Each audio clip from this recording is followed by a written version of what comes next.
พี่น้องเอ้ยน้องเพิ่นก็กลับเลยพฤติกรรมตอนบ่าวน้องเฮ็ดบ่ได้ถ่ายพี่น้องเอ้ยเนาะผมมีคนจับกล้องมื้อนี้น้องเอว่าดินบ่ได้มากับดวงตากับภรรยาเพิ่นพี่เนาะบ่าวน้องก็มาคนเดียวแล้วกับน้องก็ยังก่อเฮือนพี่น้องเอ้ยเนาะอ่ะก่อนอื่นมากราบทักทายสบายดีสวัสดีเด้อพ่อแม่พี่น้องหมดสุขุสุขคนก็ยินดีต้อนรับเข้าสู่ช่องบ่าวน้องคือเก่าคือเดิมพ่อแม่พี่น้องเอ้ยเนาะอ่า ตอนเสาร์พี่น้องเนาะ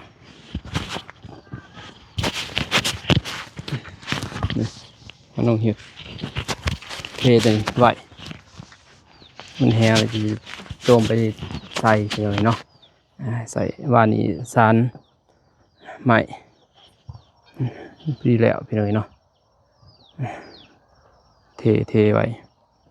บนจับตัวนี้จับจมสอดไม้ใส่แล้วก็ห้ามไปพี่น้องเนาะ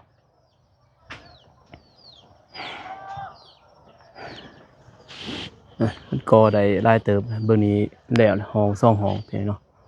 อย่างนี้บัวลายเป็นก็แล้วแหละแล้วก็โจ๊ะพี่น้องเนาะบ่มีมีเงินบาทนี้อยู่ก่อนปีหน้าปีเมือนจังว่ากันใหม่พี่น้องเนาะพี่น้องเนาะเห็นเบิ่งคลิปบ่าวนิวบ่าวเหย้าเพิ่นบ่าวบุญพี่เนาะบ้านป่าไปเยี่ยมจามทั้งแม่บ่าวเตียงพี่น้องมื้อนี้บ่มีเวียกมีงานหยังดอกพี่น้องเนาะบ่าวนุ่งก็สิมาบอกมาว่าเล็กๆน้อยๆนี่แหละให้กันผู้ชมใน FC เพิ่นพี่เนาะบ่าวนุ่งก็อดเป็นห่วงบ่ได้ดอกพี่น้องเนาะการเจ็บการเป็นนี่มันบ่ถูกภัยออกภัยพี่น้องเนาะทางบ่าวนุ่งคือกันทางแม่เฒ่าเพิ่นนั่นแหละก็เจ็บออดๆแอดๆพี่น้องเอ้ยเนาะก็บ่ทรงบ่เศร้าก็คือบ่าวเตียงนี่แหละแต่บ่าวนุ่งกันก็บ่แม่นสิมีเงินมีคำพี่เนาะเกินว่าหานี่แหละมีก็มีซ้ำพอได้ใช้พี่เนาะซ้ำเฮาได้ใช้นะเฮาบ่ได้มีโลลาหยังหรอกมีก็เก็บออมรอมริดเฮ็ดเฮือนเฮ็ดซ่านนี่แหละก็คือทางบ่าวเตียงเพิ่นนั่นพี่เนาะเพิ่นก็เฮ็ดจังได๋แม่เกินว่า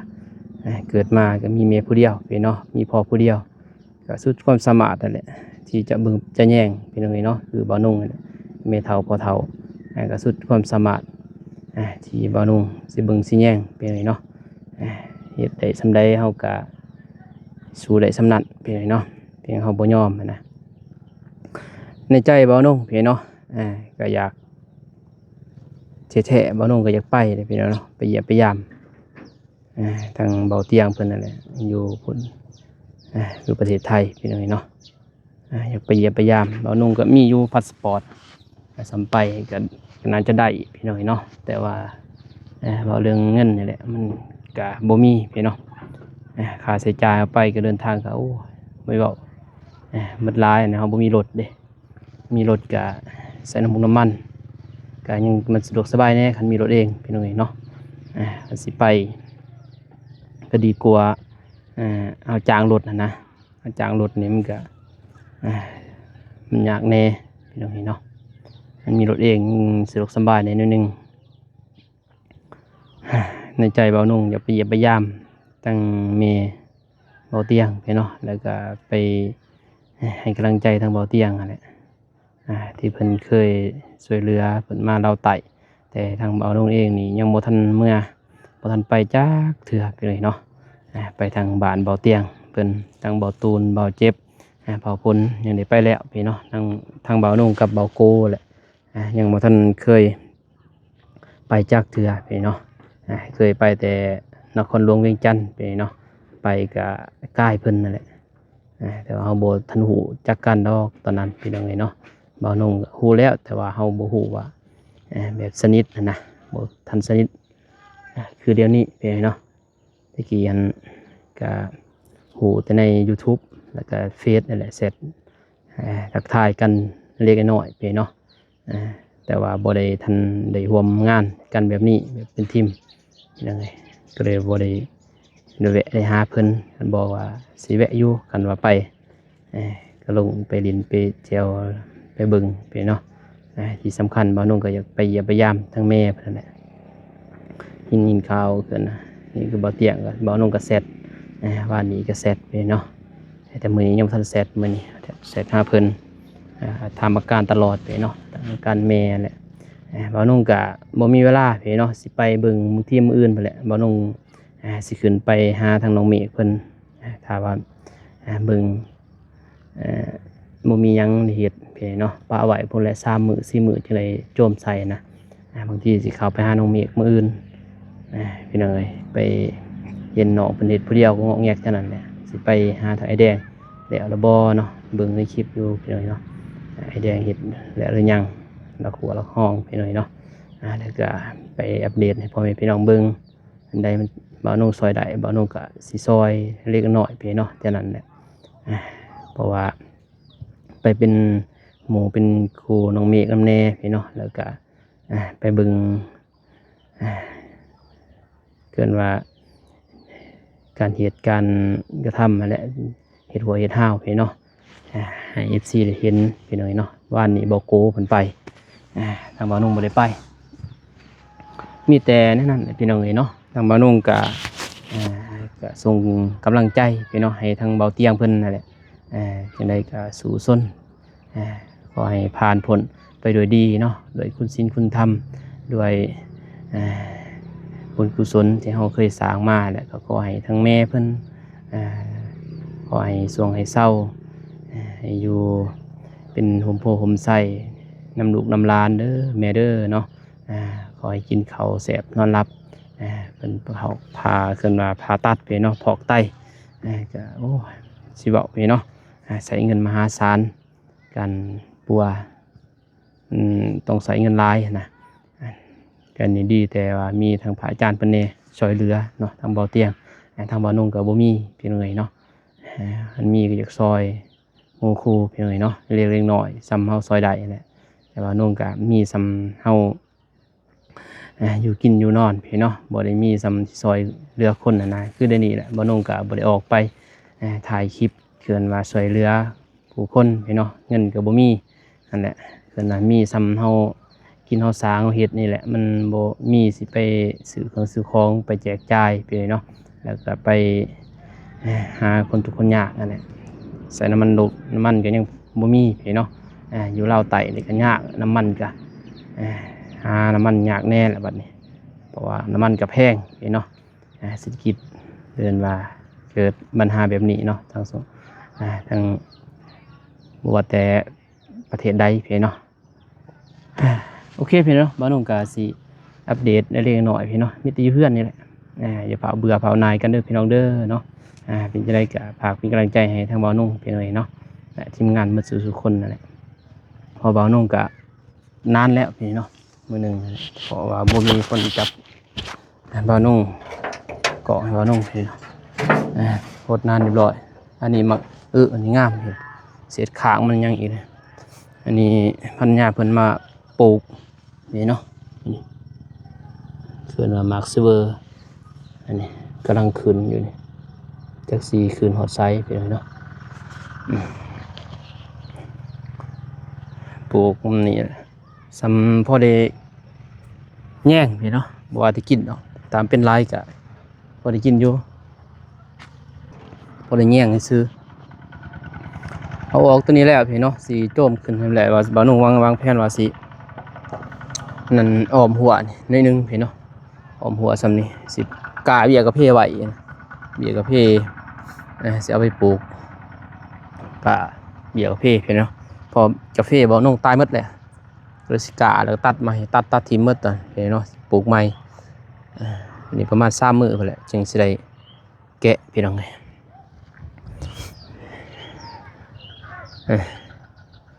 แต่มันอยากบ่ยังงามปานใดเวลาใส่ก็มันอยากเจอๆแน่พี่เนาะเพราะว่าบ่นุ่งแทกก็มันอยากเจอๆมาในนี้นะนี่เนาะมันสิบ่มันบ่ซื่อตรงนะมันสิเจอๆยามันพี่เนาะเพราะว่าเฮาใส่แล้วบ่ได้มันนั่นเฮาก็โบกก็แต่สิได้โบกคือเก่าว่าสิก่อพี่น้องมื้อนี้เนาะว่านุ่งว่าสิก่อนี่แล้วก็เบิ่งนี่เฮ็ดเรียบร้อย ว่าสิกอแล้วก็สิกอพาสาวนี่ไว้พี่เนาะแต่ว่าย่านมันบ่พอพี่เนาะแต่ว่าน้องสิเอาดินบล็อกเอานะประมาณซื้อประมาณ300สิเอาดินบล็อกมาใส่เอาทีนี้เฮ็ดตีนมันประหยัดแน่พี่เนาะดินจีบ่ไหว้เด้แพงจะเอาดินบล็อกเอาว่ะใส่ดินบล็อกมาใส่แบบนี้เอาก่อไว้มีเงินจึงสิได้เฮ็ดเป็นครัวบ่มีก็พาไว้ก่อนพี่เนาะถ้าได้งบเงินได้ 2-3 บาทเก็บมาก็ซื้อปูนเอามาเฮ็ดการกอมันแหละพี่เนาะอันนี้ก็กอมันแหละน้องกอนี่ก็แล้วเลยสูงหน่อยเนาะสูงเติบ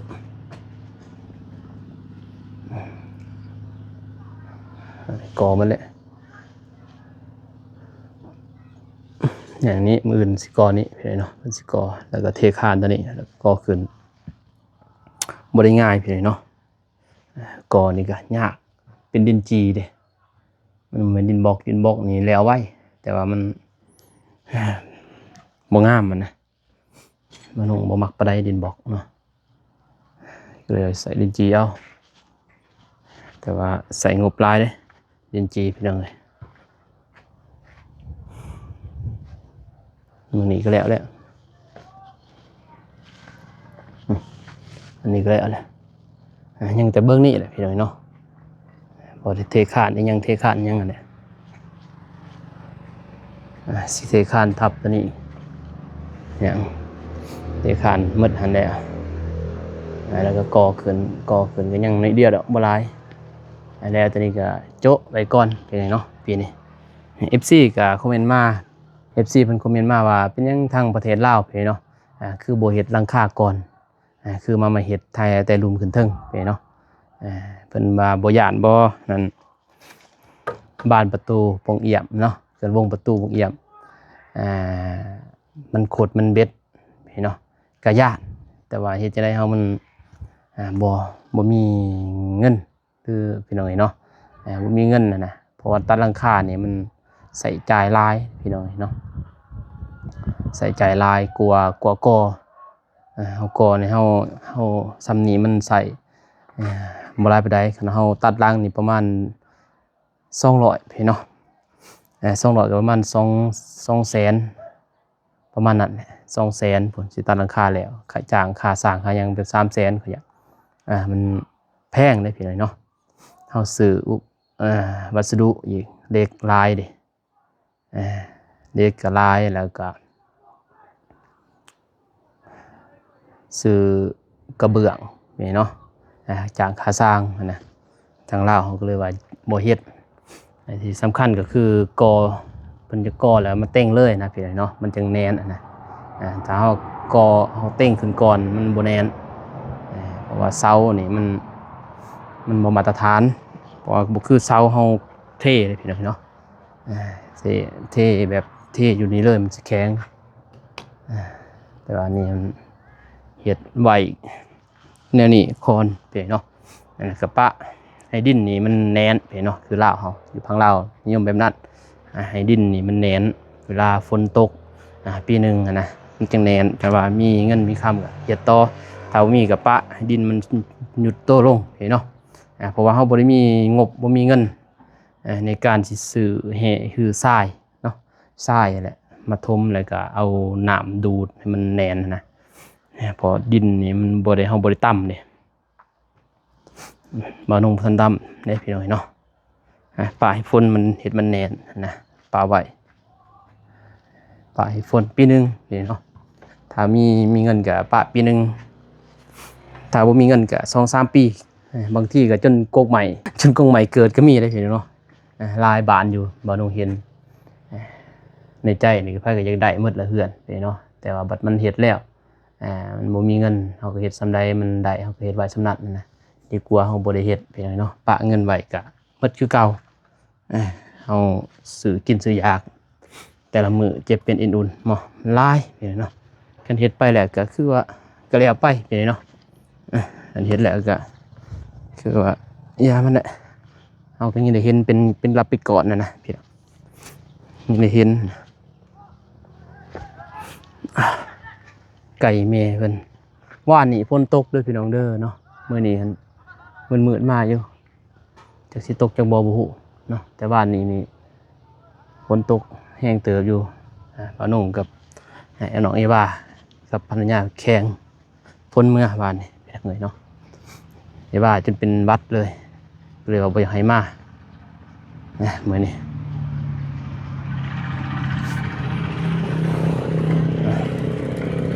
อันนี้แหละ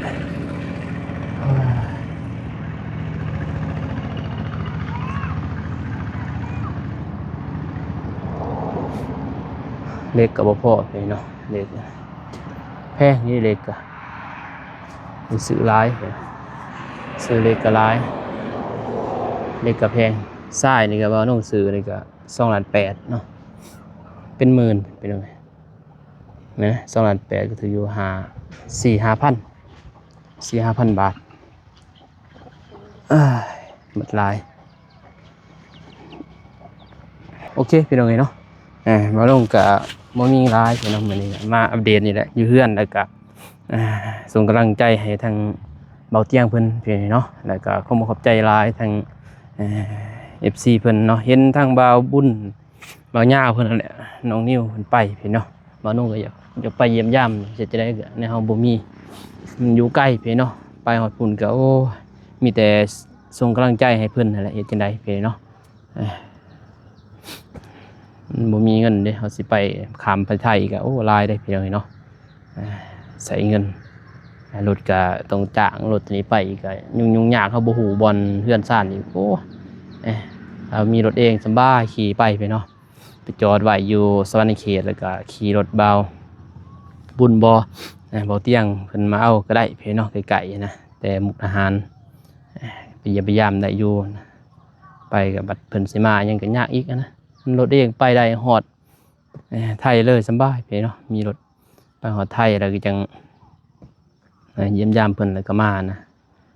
ให้กำลังใจอะไรพี่เนาะสำคัญที่สุดก็ตอนนี้ยามทุกยามขับคันเกินว่าสิ่งสำคัญก็คือกำลังใจพี่เนาะให้กันนะเกินว่าเห็นความดีของคนเฮาเกินหมู่คู่ก็ตอนเฮาลมเฮามีปัญหาอะไรพี่เนาะเฮาเห็นนะยามเฮามีปัญหาแนวนี้แหละมันหมู่คู่เฮาตอนนี้แหละตอนที่เพิ่นต้องการนี่เนาะหมู่คู่ก็ได้ยามเฮาสนุกสนานยามนั้นมันก็ได้อยู่พี่เนาะแต่ว่ายามทุกวีรอนี่หายากพี่เนาะหมู่คู่สิเบิ่งสิแย่งได้พี่เนาะถ้าบ่แท้ๆคือบ่นุ่งคันมันไกลๆโอ้สบายพี่เนาะจิตใจบ่นุ่งเนี่ยหมู่คู่ซอยเฮาซ้ำนี่เฮาแฮงสิตอบแทนร้อยเท่าพันเท่าพุ่นแหละพี่น้องเอ้ยเนาะเบิ่งแยงนั่นแหละเพิ่นว่าเป็นกำลังใจแห่งใจต่อกันได้กันพี่น้องเอ้ยเนาะโอเคพี่น้องคลิปนี้บ่าวนุ่งก็มีหลายพี่น้องเอ้ยเนาะมีแต่ขอบใจเนาะที่สำคัญก็ขออวยพรให้ทั้งแม่ทั้งเบาเตียงเพิ่นเนาะขอให้สุขภาพร่างกายแข็งแรงหายวันหายคืนเด้อขอให้พระคุ้มครองบุญรักษาเกินว่าไปขอให้ทรงให้เศร้าจากโรคภัยไข้เจ็บเด้อแม่เด้อเนาะสาธุคนบุญที่ลูกได้เคยสร้างก็ไปหอดไปถึงให้แม่เนาะขอให้ทรงให้เศร้าที่เคยไปช่วยเหลือทั้งคนทุกข์คนยากนั่นแหละเนาะที่บ่าวนุ่งเคยช่วยเหลือก็ขอให้ผลบุญนี้ไปหอดไปถึงแม่เนาะบ่าวเตียงเพิ่นอยู่พังไทยขอให้ทรงให้เศร้าให้อยู่นำลูกนำหลานเป็นห่มโพห่มไส้เบิ่งแย่งลูกหลานแบบนี้ตลอดไปเด้อแม่เด้อขอให้หายวันหายคืนสาธุพี่น้องเอ้ยเนาะบ่าวนุ่งก็บ่มีหยังมีแต่ให้กำลังใจนั่นแหละแล้วก็อวยพรให้แม่เพิ่นพี่เนาะบ่าวนุ่งก็บ่มีเงินมีคำบ่มีสิไปหาเพิ่นไปฮอดไปถึงเพิ่นได้พี่เนาะมีแต่ฝากไปทางคลิปพี่เนาะแล้วก็อวยพรจากใจพี่เนาะไปฮอดไปถึงทางบ่าวเตียงให้กำลังใจเพิ่นสู่ต่อเกินว่าพี่น้องเอ้ยเนาะโอเคพี่น้อยเนาะคลิปนี้บ่าวนุ่งก็สิจบเพียงเท่านี้ก่อนพอพี่น้อยเนาะก่อนอื่นก็ขอขอบใจทาง FC ทุกท่านเนาะที่เข้ามาให้กำลังใจบ่าวนุ่งตลอดมาแล้วก็เป็นกำลังใจบ่าวนุ่งตลอดมาคอมเมนต์มาให้กำลังใจพี่เนาะ ถ้าบ่มี FC ก็บ่มีบ่าวนงมื้อนี้พี่เนาะขอให้ FC อยู่ดีมีแรงหมดสุขุสุขคนเด้อพี่น้องเด้อพบกันใหม่คลิปหน้าคลิปนี้ขอกล่าวคำว่าสบายดีพี่น้องเอ้ยเนาะไปบ๊ายบาย